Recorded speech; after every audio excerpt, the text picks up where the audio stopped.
Good morning, everybody. Would you please take your seats? Get ready for an exciting day.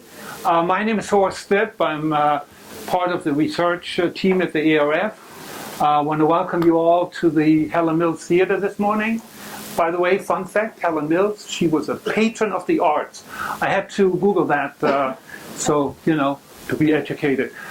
I hope you all had a chance to enjoy our extraordinarily healthy breakfast this morning and have some coffee, and you're all ready for an exciting day.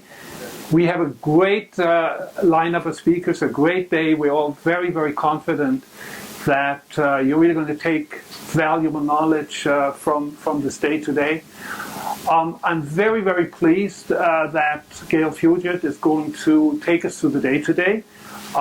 As you probably know, Gayle has been the CEO and president of the ARF since 2013, after a distinguished career at General Mills, where she was for 32 years. And I can relate to that because in my previous incarnation, I spent a couple of decades at the company too. So as some of you may have heard, Gayle has decided to move on to probably even more exciting and challenging challenges. So we are particularly grateful that she took the time to spend this day with us, and as I said, take us through the day. So please join me in welcoming Gayle Fuguitt. Thank you. Welcome, everyone. Thrilled to have you. When I shared with the board of directors that I was not going to renew my contract at the ARF, I went through all the events that were coming up, and I especially wanted to be here today. It was really important, and I timed my departure, which is coming up in a little over a month, with one. And it's important for a few different reasons. This is what they offer to the industry. It's the most important issues. I said they were bleeding edge issues when I first got to the ARF. People were like, that's kind of negative. These are tricky times, right? There's a lot of complexity, and where are you going to get ideas and inspiration for how to address the most challenging problems than getting together with a group of people like this with an exceedingly healthy breakfast. I love that. and be able to have plenty of time for networking. We have, of course, a compendium of people that make up the members of the ARF here. We have so many friends and family that are advertisers, ad agencies, media tech, research suppliers, solutions providers, and every single one of you in the industry can help each other, and it's going to take collaboration. We're not going to, no one group is going to have all the answers. It's really very, very important. The other thing that I really wanted to do, and want to give a tribute to my ARF team, so I want you all to stand. We have a number of folks here from the ARF, and some are already standing. But this is a remarkable team, and it's been just such a great gift to be able to work with the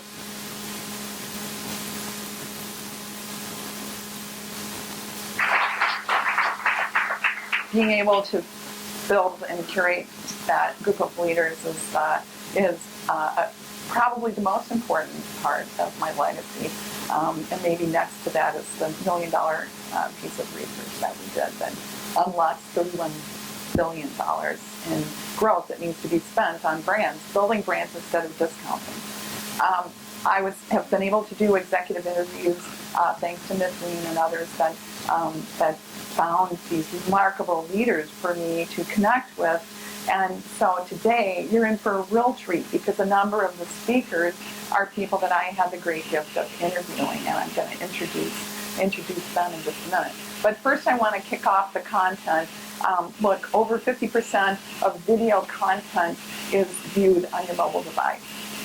And yesterday there was an announcement that over 60% of each viewed on the mobile device.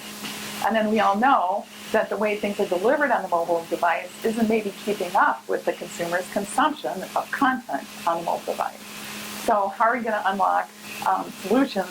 That's what we're really here today to do. And it's a whole day that's been organized and designed around that. So the question is, it's 11 a.m., do you know how well your mobile advertising is working? And do you know where your target audience is and how to reach them? Do you know where they are right now? Because this is how they're consuming media. And whereas, if you're an advertiser, your purchasing is like television, then you have digital, paid, owned, and shared, then you have radio, you have print, still a lot of tried and true traditional ways to connect with consumers. And a lot of budgets are, as I say, legacy budgets, because I was at an advertiser 32 years and I know how they put those budgets together. And Marilyn from Colgate can relate to that, who's here today too. But this is how consumers are consuming advertising 24/7, right? And so how can we help the advertisers keep up with the consumer today and advance solutions through mobile? So you're all familiar with the numbers and the stats. That's one of the reasons why you're here today. This is an urgent issue. We're seeing massive growth in mobile. And in addition, we're seeing preponderance of investment in mobile banner ads. And one of the big insights that Jasper and the team unpacked when we did our ground truth research that was presented at Rethink this past year is that you can overdo it. You can have too much frequency of mobile banner ads, and you can see that advertisers are getting somewhat carried away. If you get carried away and you deliver mobile banner ads more than 40 in a month, your sales is going to go down. We proved that definitively through this research. So there are definitely some watch outs. It's not just about going out and just guns blazing investing in mobile. It's about how you do that, and that's what we're here to figure out. We see advertisers saying they're shifting spending. What we're here to tell you is that actually they need to be increasing spending. And we know that you get bosses to listen if you put a dollar sign on it. And so this work that we did unlocks $31 billion that could be spent in investing in brands and building brands instead of discounting.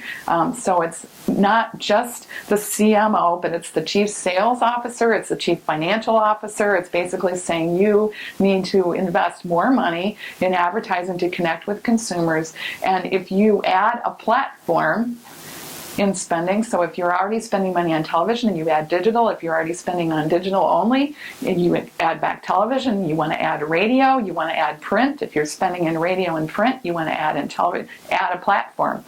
We just constrained and the analytics added one platform to every one of the campaigns that we studied in this research, and that unlocked $31 billion.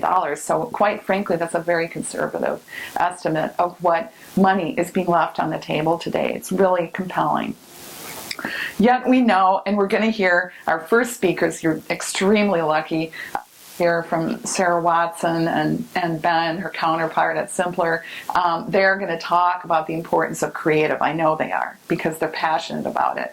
We know that ad effectiveness needs to be measured far beyond the count.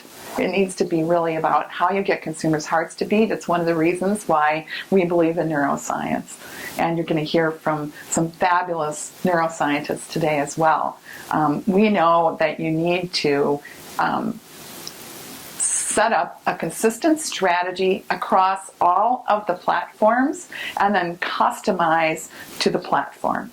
I was speaking with Ali Rana from Snapchat yesterday, and he pulled up his screen and he showed me a mobile video ad, and it filled the full screen. But how many video ads do you look at that aren't filling the screen today, right? And what our research says definitively is you need to customize to the platform. And I know from the years of moving from paper and pencil and mall intercept to internet research that a lot of times things just get twixt across and you just think, well, good enough, without maybe checking it. Be sure and check your creative the way the consumer would see it and make sure that you're comfortable with it. So coordinate creative strategies across platforms. Don't have individual strategies strategies across platforms. It's a little hard to do if you have multiple agencies, and then customize to that platform. So we're looking for help. You get a chance to be a first responder. Bosses are waiting. They would love to have you anticipate what their needs are, listen, and anticipate consumer needs, and then represent the consumer and the voice of the consumer in the C-suite. Share with your leaders and your management and your bosses who your consumer is. If you can get them out and about and with the consumer, even better. Share what their values are, share where you can reach them, and then share how you can add value to their lives. Instead of pushing messages, how can you literally have them come back and connect instead of block, right? And how can our industry conversation be about growth instead of about fraud and transparency and trust? That's what today is about. It's about building relationships, building trust, and making a big difference. And going back to our offices and helping our bosses with how can you drive growth and sales? How do you spend your dollars? And if you have another dollar to spend, if you could get incremental money, where would you spend it and earn the right to spend those dollars? So here's how it works at the ARF. This is what distinguishes the ARF. We do curated content. Rachel Feigenbaum is our program director. She puts all the programming together.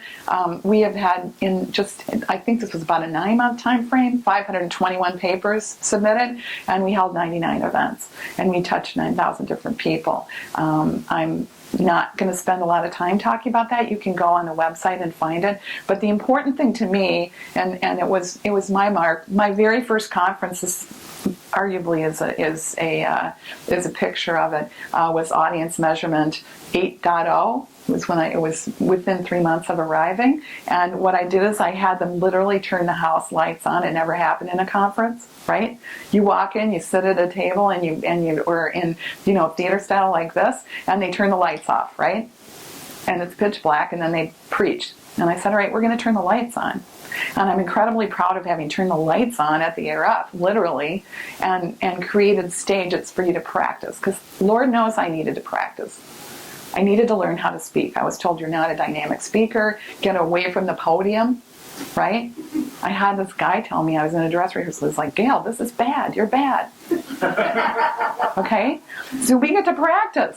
And what better place to practice than with your peers? We do leadership labs. We believe in helping create all of us to be fearless leaders because we're called on to be fearless. And you're going to hear from fearless leaders today.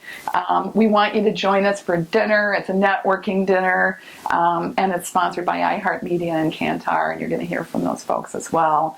And I'm just absolutely thrilled to have you here joining us. It's really wonderful.